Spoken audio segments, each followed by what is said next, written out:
Before a seed ever sees the light, it survives darkness, it survives pressure and crushing. Sound familiar? Every seed begins its journey the exact same way, right? In that darkness, buried, pressed on every side, hidden beneath the weight of the soil, right? It looks like death, but it's actually the beginning of life. Jesus said in John chapter 12, verse 24, he says, "Unless a grain of wheat falls into the ground and dies, it remains alone. But if it dies, it produces much grain." And so a seed has to be buried before it can actually break open, right? It has to face that pressure before it can ever push upward through the soil. And it has to fight through the compression of that soil before it ever sees the sunshine, right? And just like that seed, we also begin in that darkness, right? Without the living water, which is Jesus, we stay buried. We stay spiritually dead. But when the living water, Jesus, touches that seed of faith in us, something amazing happens.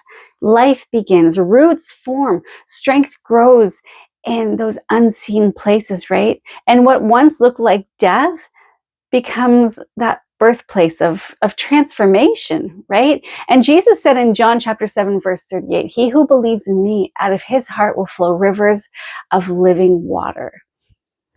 Fantastic. That's the hope, right? And when that seed finally breaks through the soil, when it overcomes that darkness and rises into the light of the sun, what does it show? It shows fruit, right? It shows the evidence of life, a proof of that transformation. And in Galatians 5:22-23, we read about the fruit of the Spirit. But the fruit of the Spirit is love, joy, peace, patience, kindness, goodness, faithfulness, gentleness, and self-control. I think I've got them. And this is the beauty of the Son of God shining through us, right? Just like the sunshine draws a plant upward, so should the presence of the Son of God, that living water, the Holy Spirit in us, should reflect a transformation and an evidence of a new life, right? That fruit. And so the parable of the seed is the story of salvation, right? It's the story of sanctification, and it's the story of walking on that narrow path, being buried, broken, watered, raised, transformed, and then bearing fruit, right? So if you feel pressed, or if you feel hidden, or if you feel buried, right? You're not being destroyed. You are being planted. So let the living water, Jesus, reach you.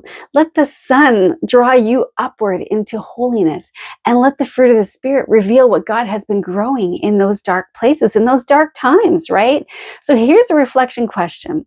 Where is God asking you to stop resisting the pressure and let him grow something new in you, right? Sometimes we need to embrace the trials and the persecution and the tough times and just go with it and seek out why and where and how God is going to use this to make us better, to refine us, and to help us grow towards that holiness that he calls us to.